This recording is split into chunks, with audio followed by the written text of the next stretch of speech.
All right, so you're running your real estate business and you're getting some transactions in, but you're realizing really quick that you're always kind of going broke or you're spending way more money than you're taking in. Well, you see, this is a common problem that most realtors have because if there's one thing for sure, you may know how to sell real well and maybe market yourself, but sometimes accounting is not really part of your realm of expertise. That being said, I wanted to hit you guys with something different today. Emmanuel here, and in today's video, I'm actually having a conversation with one of my friends slash colleagues slash huge mentor and coach. His name is Paul Fig. He's a veteran in this real estate game, and we're talking about knowing your numbers. All right, guys, so without any further ado, let's dive into this, shall we?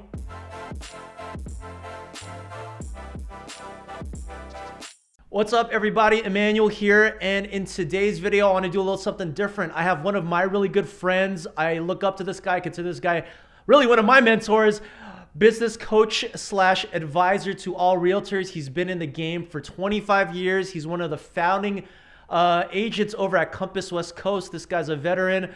Ladies and gentlemen, please allow me to introduce Paul Fig. How you doing, Paul? I'm doing great. Thank you for having me. This will be my first shot at one of these kind of things, but I really appreciate it. I'm one of those guys who's a little low key and under the radar. No, but I know you're making big moves in the background. So, hey, I appreciate you hopping on and doing this really quick impromptu kind of I don't know if you call this a podcast, an interview, just at the end of the day, my goal here is I know it's your goal too. We want to try to provide as much value to as many realtors as possible. So we want to try to shed some light and really our expertise kind of in the marketplace and really try to, really guide some of these realtors that are struggling. So Paul, we had a conversation off camera over the time span of several weeks talking really about some of the struggles that a lot of agents are facing, but they really don't. I don't know. They don't like to talk about it. They kind of hide it under the covers. Do you want to kind of expand on that? Yeah, and from this is kind of what's the whole reason that I got into the business advisory coaching side of the business is that I've been doing this, as you said, for like 25 years, and I know that a lot of agents struggle financially, and when you think about it, kind of like a high reward business, but at the same time, for a lot of agents, they're riding a financial roller coaster, which could also, create an emotional roller coaster that's with it. Definitely, yeah.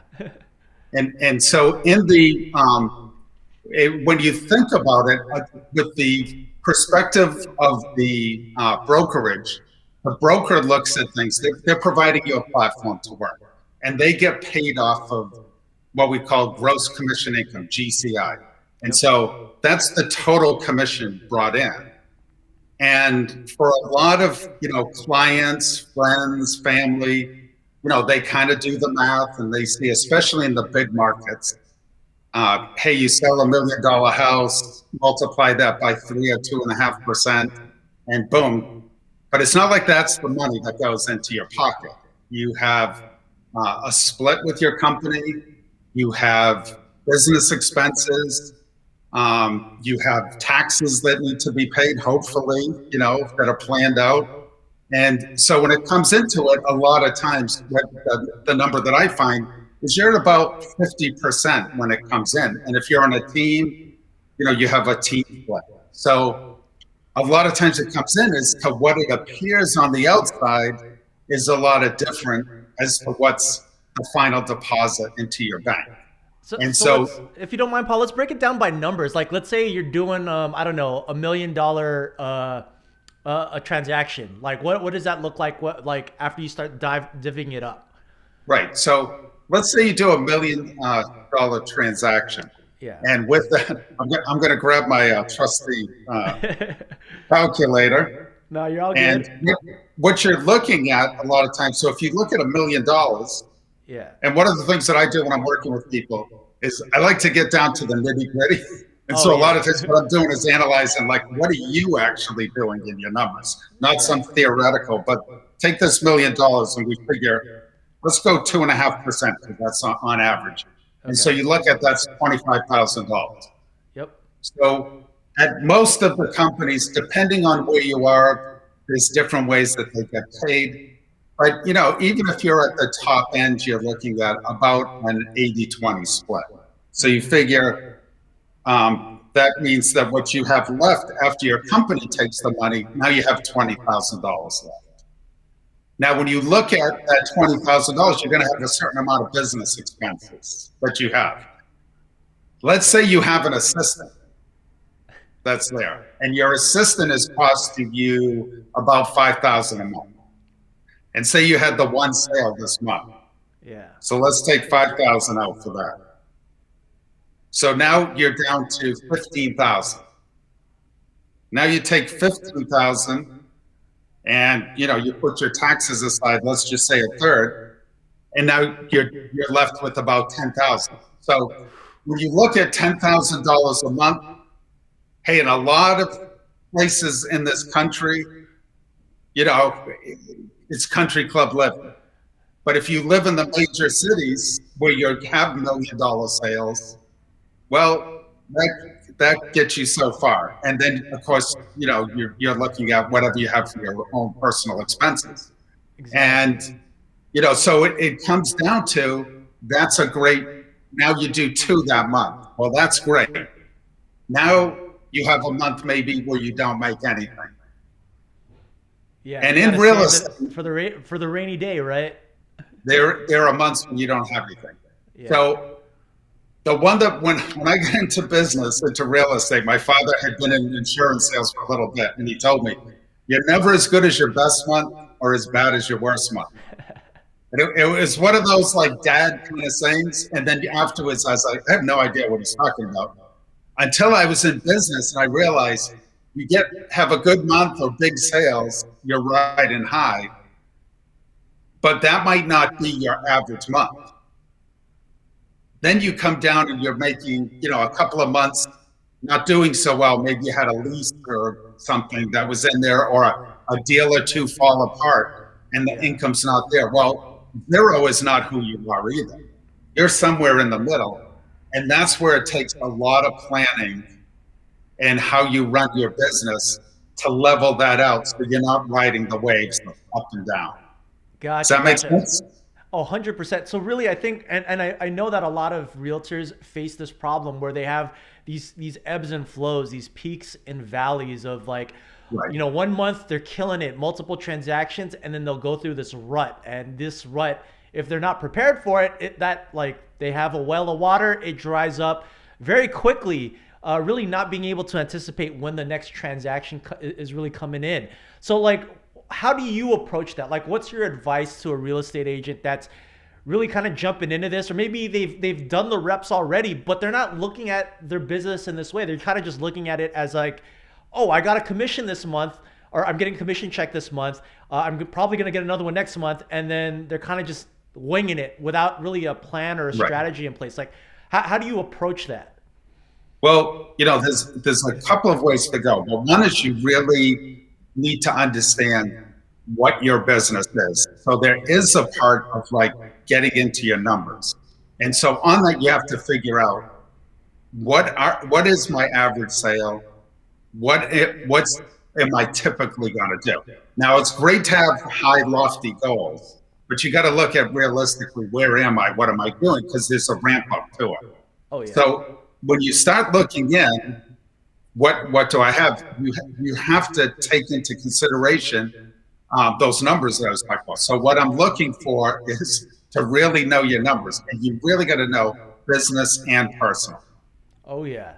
You've heard the term, what's my monthly nut? What do I need to pay my bills? Okay, as simple as that. What do I need to do to pay my bills? You have to know that number. Then what you want to match in is, how many sales do I have to do just to take care of that, along with paying my taxes, my splits, my business expenses. What do I need to do? And at the minimum, you have to know that on average. But the most important thing to me for a real estate agent is to not live off of your commission check. And the way to do that is to create kind of a money flow accounting system. Very simple. You don't have to incorporate to do this, but you need to segregate your money out. And so you have your business account and personal account. Then I can get more complicated. But if you just think in those two areas, business, personal. And what you want to do is you want to pay yourself. And you want to pay yourself a set amount every month is what your goal is. So you let your business build, but you're paying yourself each month. And then you want to have a set aside where you eventually get to where you want to have 6 months to a year of reserves that you're running your life off of. And then you keep funding it. So what it does is it levels the game out for you financially. Yep. So you're not looking ahead. Many real estate agents, what they're looking at is they say, oh, if I close this, then I'm going to pay off that debt and I'm good for the next 2 months. And it's a rough way to run your business and run your life. 100%. 100%. You're absolutely right. Yeah. Yeah. And for most realtors, this is not their first career. So there's a younger group that's going to college, learning real estate and what it's about. Unfortunately, they're at a great disadvantage because, here in Los Angeles, the people that I work with, 95% of their business is sort of like through a warm market and the way that you market to that marketplace. And then you can also bring more people in, expand it, do all kinds of things. But it really starts with, you got to kind of know some people to get started in real estate. So if you're young, you're at a disadvantage. Not that you can't, there's many ways to do it, but the easiest way is through your own market. But when I look at that at the same time, so people are coming from a paycheck world usually into real estate. And so they used to, you get the check, you know how much you're getting, you live off it. It's a startling thing when you get into real estate and you realize it's not consistent. And so you have to trick yourself into being consistent. That's the name of the game when it comes to, and that will help you get the financial stability that's most important. So let me ask you this, in terms of computing how much you need to be paying yourself, per month, that paycheck that you referred to for your personal, what's the best and easiest way to kind of figure out that number? Is it just a matter of looking at your overall expenses and then maybe adding like 20% for fun or something like that? Like what, can you kind of elaborate on that approach? Well, I've had the same financial advisor for years, and he's always told me it's very difficult to budget yourself. So a lot of times people, what they do is they'll write down all their expenses. To me, the easiest way to do things is to actually look in the rearview mirror instead. And if you have one bank account that you're running your personal off, or you might have a credit card, you might have one, is you go back in and look at actually how much do I spend a month. Then you could go in later on and analyze to try to get it down. But for the most part, what you'll find is you spend about the same amount of money every month, unless it's a big unknown expense. And so what my thing is that you look, then I look at that, when you talk about that factor, I do think it's good to add, 15, 20% on top of what your average spending is, because you don't want to be down to the end of the month, like bouncing checks or something. Oh yeah, that's for anybody who writes checks anymore. Or at least decline credit cards for that matter. Yeah, right? yeah. Well, that's it. Yeah. Hey, and part of when I'm in here, I'm probably a bit older than your average person that's following you or wanting to be into this digital space and what they're looking to do. But I was a young guy at one time, and so a lot of what I learned in this financial world is through the college of hard knocks. So I know what it's like to be young in business, and you're standing there hoping the credit card goes through. And when I think back to that, I think like, what the heck was I thinking of? And a lot of it is from your head is in the sand. You're living from an area where you're just not really dealing with your reality from a financial perspective. Once you do, it becomes easy. That's the thing. Once you really focus in, it actually becomes easy. Oh But if man. not, it's a rough place to be. And for a lot of people who don't come from that world, or they grew up in an environment where money was talked about a lot in a family, and so they have like a family history of saving and managing their money properly. But most people don't come from that, and when you come in, there's a shock. There's no class that starts off how to run your business from a financial perspective. Everything is about go get more business. Oh And yeah, 100%. Like I think that's what gets lost way too frequently. Everyone's just like hustle, hustle, grind, close more sales, open more escrows, not really realizing like, no, you got to be able to kind of balance the book as well to make it work for those times when it gets a little tough. But right. like you said, you don't learn that off of a business book. You learn that from the school of hard knocks. You learn that from doing the repetitions and really failing, right? Yeah. And there's a lot of real estate agents that one of the first steps that I do is go in and I first analyze business to warm them up, and then I analyze the personal finances. A lot of times you go in, there is a pressure to have a certain look that's out there. Oh yeah, The 100%. Range Rover, the Maserati. You have people that are going in that direction. So there is a certain pressure which comes with a lot of expenses that go with it.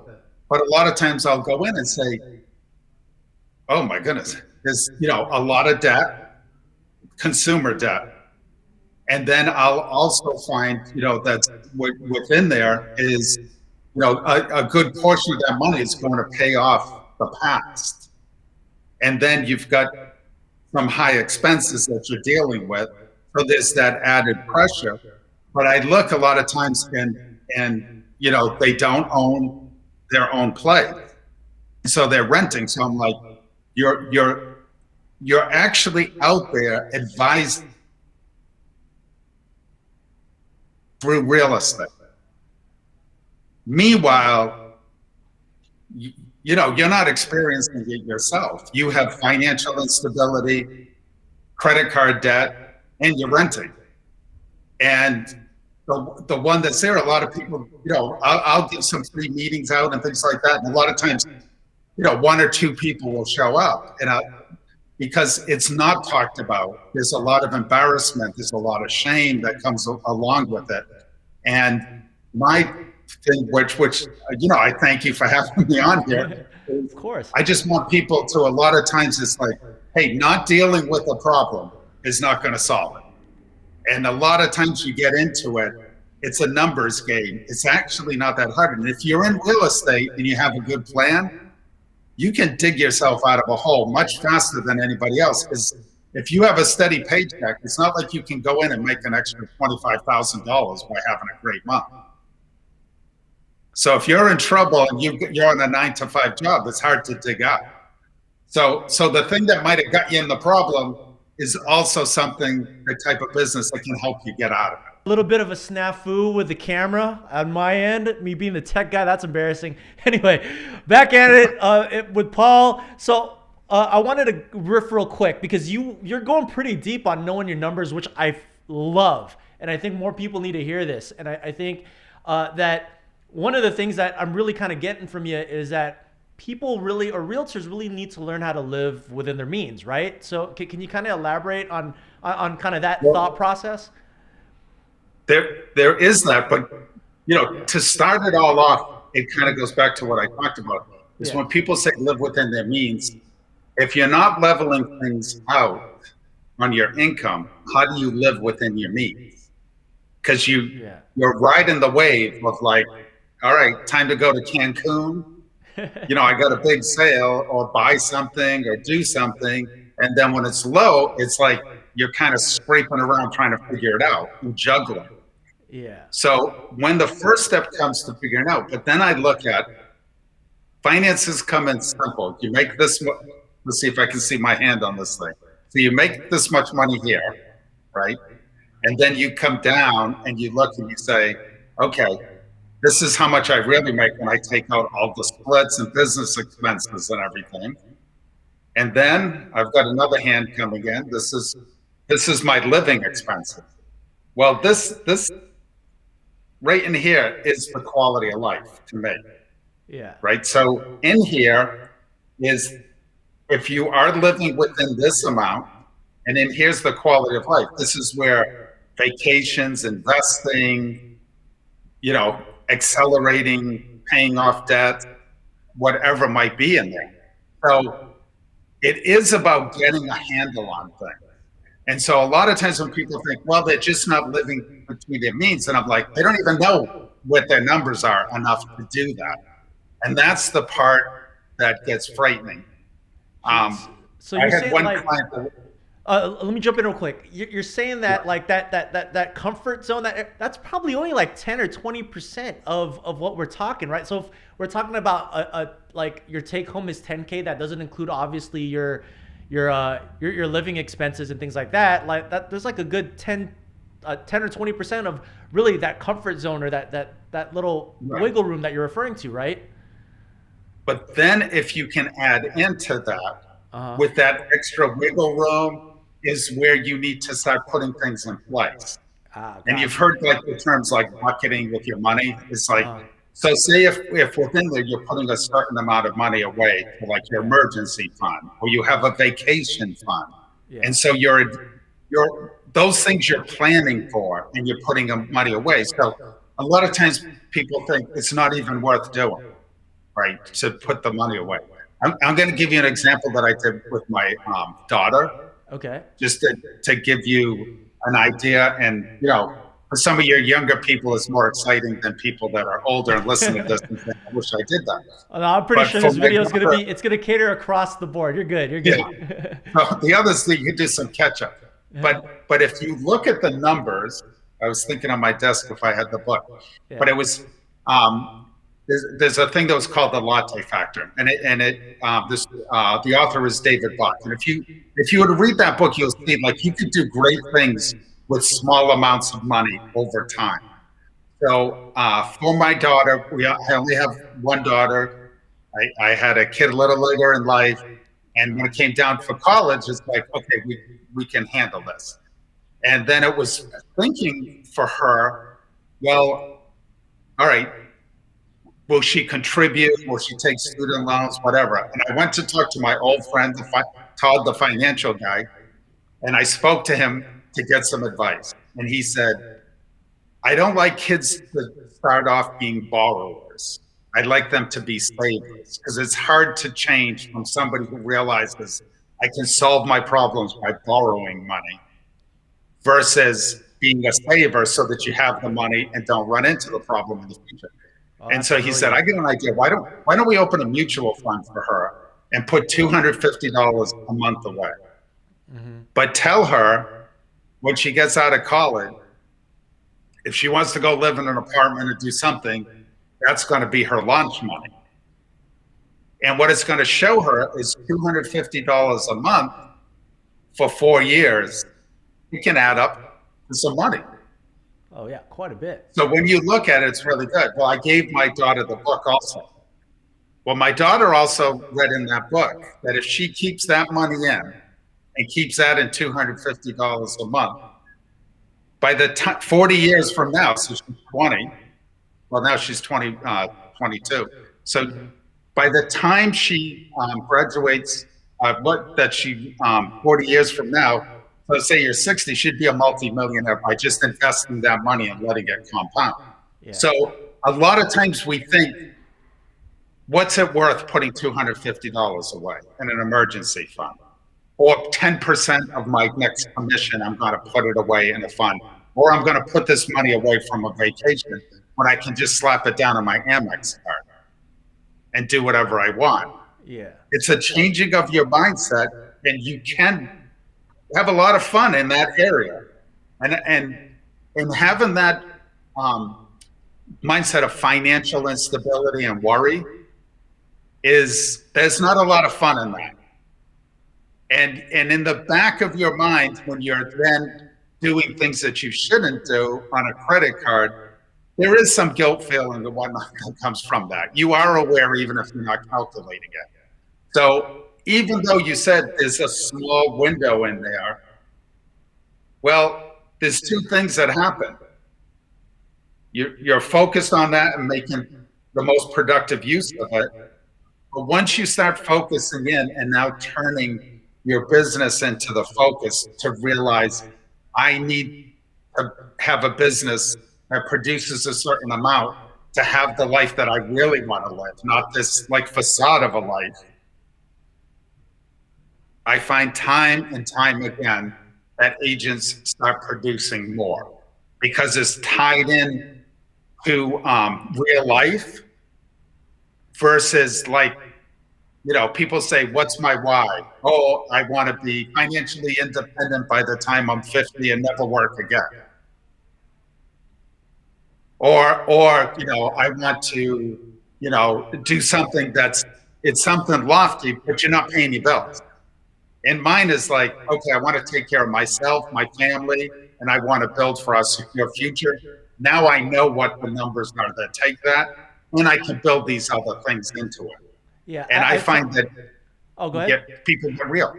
No, I was gonna say that I find, based off of what you're telling me, that it's factually true, because knowing that you have 100K saved up in your savings, that your mindset shifts based off of that 100K in savings versus, I don't know, 10 or 20K in credit that you could potentially use, and how you want to use that 10 or 20K.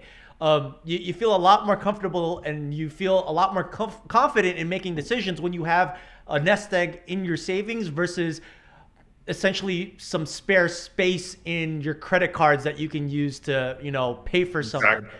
And I kind of want to bring this full circle now, because I think that really at the end of the day, and really at the cusp of this, it's really all about, after you get your license, it's not really over. There's still this extra layer of, you still need to be going out there and continuing to educate yourself so that you can better kind of get yourself on a higher trajectory, or more of an on-ramp to being more successful, and to be more financially successful and stable and secure for your future. And I was wondering, can you kind of talk a little bit about that? Like, what is the strategy that we've talked about numbers, we've talked about breaking down the percentages, business expense versus personal expense. I want to hear from you, really, where does investing in yourself fall into that spectrum, and how important is it that, after you get your license, that's not it. You got to keep, looking for more information, going to coaching, hiring consultants to really help you move, the finish line forward a little bit. So can you kind of dig into that? Here's the thing that I look at is it's probably the most important business expense that you have, right? 100%. Yeah. So in my mind, you and I initially met through a program that we were in that was quite expensive. We're both running our businesses, but we made an investment in ourselves, in our business, because there's always going to be people that learn. So for agents, when I look at, to me, that's got to be a percentage when you're doing that planning. When I talked about, you have your GCI, then you have your splits, then you have your business expenses. Okay. I've wasted so much money in business expenses that it doesn't really have a return based on anything. I'm going to give an example on that. Let's say where agents spend their money. Okay. And so I was on a conversation with an older client that I had worked with as potentially coming back to work with me. And when I was going through, so I said, catch me up on what you've been doing. And he talked about he's doing the old postcard mailing, was one of his things that he was familiar. doing, along with cold calling. So many times when I talk to realtors also, that's the best version of themselves. Three questions into it, it ended up, I said, well, how many are you sending out a month? Well, I haven't sent anything out in 2 months. I said, what zip codes did you do? He gave me 3 sections of West Los Angeles that are very expensive areas. It's no way he could cover all that. It's thousands of homes. So I'm looking, there's no strategy into why he's spending the money, right? When I analyzed his business, it was very centric to an area and a certain clientele that he wanted to work with. He's a perfect guy. You know, I want to introduce him to you because it's a perfect thing. It's because, so he's spending all this money in a way that I know, I don't even need to ask any more questions. He's not getting thing out of it because it's a one-time deal. And that's not where people are finding their real estate agent. Yes. And so when I spoke to him, I was like, look at, you got to go back to who am I? Who am I working with? What do I need to do? But he's got the bravado because he made a couple of big sales. Yeah.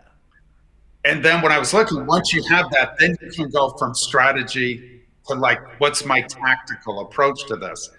But I said, you know, you got to plan out how much am I going to spend a month on this that I can stick with month after month after month and grow it.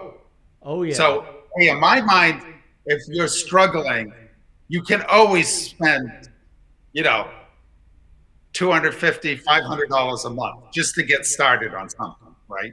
And if you're at that level, it should be in learning, because unless you get that foundation that you need and you just go straight tactical and like, okay, now I'm going to go spend my money on this marketing, you won't be able to maintain it.